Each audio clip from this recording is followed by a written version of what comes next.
சில நேரங்கள்ல யாராவது சொல்ற ஒரு சின்ன வார்த்தையோ இல்லைன்னா ஒரு சின்ன காமெண்ட்டோ உங்களை அப்படியே வால்கனோ மாதிரி டிஸ்டர்ப் பண்ணி படபட படபடன்னு பொறிஞ்சு தள்ளுற பழக்கம் உங்களுக்கு இருக்கா? இல்ல நீங்க எவ்வளோ கஷ்டப்பட்டு நம்ம இன்னைக்கு காமா தான் இருக்கணும், எதுவும் சண்டை போடக்கூடாது, எதுவும் பிரச்சனை பண்ணக்கூடாதுன்னு இருந்தா கூட யாரோ ஒருத்தர் உங்களை ஒரு வார்த்தை சொல்லி ஈஸியா ட்ரிகர் பண்ணி கடகடகடன்னு மனசுல இருக்கிறது எல்லாத்தையும் கொஞ்சம் கூட யோசனை இல்லாம ஹார்ஷ் வேர்ட்ஸ் யூஸ் பண்ணி பொறிஞ்சு தள்ளுறீங்களா? அப்படின்னா உங்களுக்காக தான் இந்த பதிவு. பார்க்கலாமா? ஆப்பிரிக்கா நாட்டில் சவானான்னு ஒரு காட்டில் ஒரு குதிரை இருக்குது, வைல்ட் ஹார்ஸ்ன்னு அப்படின்னு சொல்லுவாங்க. அந்த முரட்டு குதிரை, அதாவது காட்டு குதிரைக்கு பயங்கர பவர் இருக்குங்க. பயங்கர ஸ்பீடாக ஓடும், எல்லா சக்தி இருக்குது அதுக்கு. அப்படி ஒரு சூப்பர் பவர்ஃபுல் பியூட்டிஃபுல்லான ஒரு ஹார்ஸ் தான் இந்த வைல்ட் ஹார்ஸ் அப்படின்னு சொல்கிறது. ஆனால் அதுவே ராத்திரியில் இந்த வேம்பயர் பேட் அப்படின்னு சொல்லுவாங்க, வவ்வால் இனம் வச்சுக்கோங்களேன். அந்த வவ்வால் பயங்கர ஃபாஸ்ட்டாக பறக்கும்போது தெரியாமல் ஒரு நகமோ இல்லைன்னா ஒரு சின்ன பார்ட்டோ இந்த இந்த குதிரையோட உடம்புல பட்டுச்சுன்னு வச்சுக்கோங்க. அப்போ அந்த குட்டியாக வலிக்கும், அந்த அந்த ரத்தம் சிந்துறது இருக்குது பார்த்தீங்களா, அது பார்த்து அந்த வைல்ட் ஹார்ஸ் நமக்கு என்னமோ பெருசாக இருக்குது, நம்ம உடம்புல என்னமோ ஒட்டிக்கிச்சு, நமக்கு ஏதோ பெரிய பிரச்சனை இருக்குது அப்படின்னு சொல்லி பயங்கரமாக டென்ஷன் ஆகி காடு ஃபுல்லாக ஒரு கண்ட்ரோல் இல்லாமல் சுற்றி ஒரு சில நேரங்களில் தலை குப்புற அடித்து விழுந்து மரணம் கூட நிகழ்றதுக்கு சான்ஸ் இருக்குது. இதுதான் நம்ம சைக்காலஜியில் வைல்ட் ஹார்ஸ் இஃபெக்ட் அப்படின்னு சொல்லுவோம். அதாவது சின்னதாக ஒரு காயமோ இல்லைன்னா சின்னதாக ஒரு வார்த்தையோ கேட்டால் கூட பயங்கரமாக ட்ரிகர் ஆகி அன்கன்ட்ரோலபிளாக நம்மளோட இமோஷன்ஸை அப்படியே நம்ம ஃப்ளோட் பண்ண வச்சு கோபம் கட்டுக்கடங்காமல் அன்கன்ட்ரோலபிள் வேர்ட்ஸை நம்ம கொட்டிடுவோம். நம்ம சொன்ன கடினமான வார்த்தைகளை திரும்ப வாங்க முடியுமா? வாங்க முடியாது. ஆனால் இந்த மாதிரி பிஹேவியர் இருக்கிற நிறைய பேர் இந்த மாதிரி ஒரு இமோஷனல் அவுட்பர்ஸ்ட் ஆனதுக்கப்புறம் கொஞ்சம் நேரத்துக்கு அப்புறம் ரொம்ப ஃபீல் பண்ணி ஐயோ நான் இந்த மாதிரி பேசியிருக்க கூடாது, சாரி சாரி சாரி சொல்லுவாங்க. ஆனால் சாரி சொல்றதுனால நம்ம சொன்ன வார்த்தைகள் இல்லைன்னு ஆயிடாது. இல்லை, வைல்ட் ஹார்ஸ் எஃபெக்ட் அப்படின்னா பயங்கரமாக கத்துறது, ஏதாவது ஒரு தவறு நடந்தாலோ இல்லைன்னா ஒருத்தர் ஒரு வார்த்தை சொன்னால் மட்டும் கத்துறது இல்லைங்க.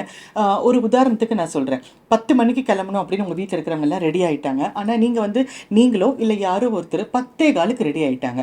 இப்போ 10:15 ரெடியான அந்த ஒரு 15 நிமிஷம் டிலே உங்களுக்குள்ளே இருக்கிற அந்த இமோஷனல் அவுட்பர்ஸை ட்ரிகர் பண்ணி அந்த ஒரு ஃப்ரஸ்ட்ரேஷனில் அந்த டே ஃபுல்லாக கண்ணா பின்னான்னு உன்னால தான் இப்படி ஆயிடுச்சு, இதனால தான் இப்படி ஆயிடுச்சு, இதனால தான் இனிமேல் சரியாக வர்றதில்லை அப்படின்னு புலம்பி தள்ளி திட்டி தள்ளி அந்த நாளையே ஸ்பாயில் பண்ணிக்கிறது கூட வைல்ட் ஹார்ஸ் எஃபெக்ட் தான். ஏதாவது ஒரு கடினமான வார்த்தையோ இல்லை ஏமாற்றமோ இல்லைனா ஏதோ ஒரு விஷயம் கிடைக்காததுனாலையோ நம்மளோட லைஃபையே நம்ம ஸ்பாயில் பண்ணிக்கிற ஒரு முரட்டுத்தனமான அன்கன்ட்ரோலபிள் பிஹேவியர் தான் இந்த வைல்ட் ஹார்ஸ் எஃபெக்ட். நம்மள சில பேருக்கு எப்பயாவது இது நடக்கும், எப்பயோ ஒரு தடவை 2 தடவை நடந்தால் பிரச்சனை இல்லை. ஆனால் நம்ம இந்த மாதிரி ஒரு பிஹேவியர் எக்ஸிபிட் பண்ணும்போது அது எல்லாரையும் ஹர்ட் பண்ணுது, நம்மளோட ரிலேஷன்ஷிப்பை ஸ்பாயில் பண்ணுது அப்படின்னா கண்டிப்பாக இது அடிக்கடி நடக்கிற ஒரு விஷயமாவோ இல்லை நம்மளுடைய குணாதிசயம்ல நிரந்தரமாக இருக்கிற ஒரு விஷயமாவோ ஆயிடக்கூடாது. இந்த மாதிரி யாரோ சொல்கிற ஒரு சின்ன வார்த்தையோ இல்லை நிகழாத ஒரு சின்ன நிகழ்வோ லேட் ஆகிட்டாலோ உங்களை இவ்வளோ இமோஷ்னலாக டிஸ்டர்ப் பண்ணுது, இமோஷனல் ஃப்ளட்டிங் பண்ண வைக்குது அப்படின்னா இதுலேருந்து நம்ம எப்படி வர முடியும் அப்படின்னா அதுக்கு ஒரு 3 ஸ்டெப் இருக்குது. முதல்ல ரெஸ்பாண்ட் பண்ணுறதுக்கும் ரியாக்ட் பண்ணுறதுக்கும் உள்ள டிஃப்ரென்ஸை நம்ம புரிஞ்சுக்கணும். ரியாக்ட் அப்படிங்கிறது இன்வாலண்டரியாக நம்ம அப்படியே படப்படன்னு புரியுறது. அந்த ஹேபிட்டை ஸ்டாப் பண்ணிட்டு எவ்வளோ கோவம் வந்தாலும் நான் ஒரு நிமிஷத்துக்காவது நான் பேச மாட்டேன், அமைதியாக இருப்பேன் அப்படின்னு எப்போ நம்ம புரிஞ்சுக்கிறோமோ அப்போது நம்மளால் காமாக கொஞ்சம் விஷயமை யோசிக்க முடியும். அதனால் நம்ம ரியாக்ட் பண்ணுறதை விட பொறுமையாக இருந்து நம்மளால் ரெஸ்பாண்ட் பண்ண முடியும். ஃபார் எக்ஸாம்பிள், நம்ம அவசரமாக ஆஃபீஸ் கிளம்பிட்டு இருக்கும்போது நம்ம சட்டையில் குழந்தை காஃபி கொட்டிடுச்சுன்னு வச்சுக்கோங்களேன். அப்போது நமக்கு 2 ஆப்ஷன் இருக்குது. ஒன்று, நம்ம குழந்தையோ இல்லை வைஃபையோ பார்த்து என்ன இப்படி இருக்குது, என்ன இப்படி வளர்த்து வச்சிருக்கேன், இவ்வளோ இர்ரெஸ்பான்சிபிளாக இருக்காங்க அப்படின்னு கத்தலாம். அப்படி இல்லைன்னா இட்ஸ் ஓகே கண்ணா அப்படின்னு சொல்லிட்டு பொறுமையாக போய் ஒரே நிமிஷத்தில் நம்ம ட்ரெஸ் சேஞ்ச் பண்ணிவிட்டு அமைதியாக ஆஃபீஸ்க்கு போகலாம். இதுதான் ரெஸ்பான்ஸுக்கும் ரியாக்டுக்கும் உள்ள டிஃப்ரென்ஸ். இந்த இமோஷனல் மெச்சூரிட்டி நமக்கு வரணும் அப்படின்னா நம்ம தினமும் இதை ப்ராக்டிஸ் பண்ணுறது ரொம்ப முக்கியம். எந்த ஒரு நிகழ்வுமே 10% தான். அந்த நிகழ்வுக்கு நம்ம கொடுக்குற ரியாக்ஷனோ இல்லை ரெஸ்பான்ஸோ தான் அந்த கோர்ஸ் ஆஃப் டேவை 90% எப்படி இருக்கும் அப்படின்னு டிசைட் பண்ணும். அதனால் எந்த ஒரு விஷயத்துக்கும் நீங்கள் படப்படன்னு ரியாக்ட் பண்ணுறதை விட ஒரு நிமிஷம் அமைதியாக இருந்து ரெஸ்பாண்ட் பண்ண முடியுமா அப்படின்னு ப்ராக்டிஸ் பண்ணிக்கோங்க.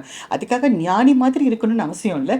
எப்பயோ ஒரு தடவை வெடித்து செதறிட்டா பரவாயில்ல, அதுவும் நல்லது தான். ஆனால் அதுவே கண்டினியூஸ் ப்ராக்டிஸ் ஆகாமல் பார்த்துக்க வேண்டியது இம்பார்ட்டண்ட்.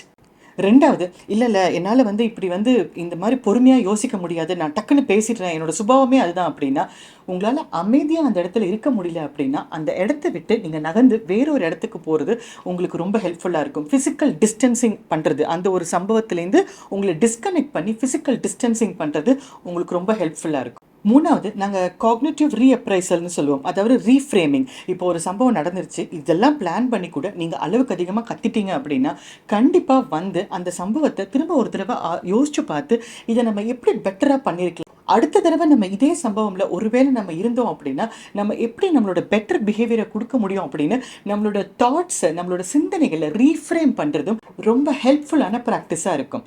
தினசரி வாழ்க்கையில சராசரி மனிதர்களுக்கு கோவம் வர்றது சகஜம்தான். ஆனா அந்த கோவத்த ஒரு ஆயுதமா, அஸ்திரமா எல்லார் மேலயும் கடினமான சொற்கள யூஸ் பண்ணாம இருக்கிறதே ஒரு பெரிய கலை. நம்மள யாருக்குமே சரியான நேரத்துல, சரியான சிச்சுவேஷனுக்காக, சரியான நபர் மேல சரியான வார்த்தைகள உபயோகப்படுத்தி சரியா கோவப்படுறது அப்படிங்கிறது ஆக்சுவலா தெரியாத ஒரு விஷயம் தான். அதனால தான் சின்ன சின்ன விஷயத்த கூட டைம் பாம் மாதிரி வெடிச்சு தள்ளாம, கொஞ்சம் கொஞ்சமா உங்க இமோஷன்ஸ உங்க அண்டர்ஸ்டாண்டிங்ல, உங்க கண்ட்ரோல்ல கொண்டு வர்றது உங்களோட பிசிக்கல் ஹெல்த்துக்கும், மென்டல் ஹெல்த்துக்கும், எல்லா ரிலேஷன்ஷிப்புக்கும் ரொம்ப ஹெல்ப்ஃபுல்லா இருக்கும். யோசிச்சு பாருங்க, பிராக்டிஸ் பண்ணுங்க. All the best.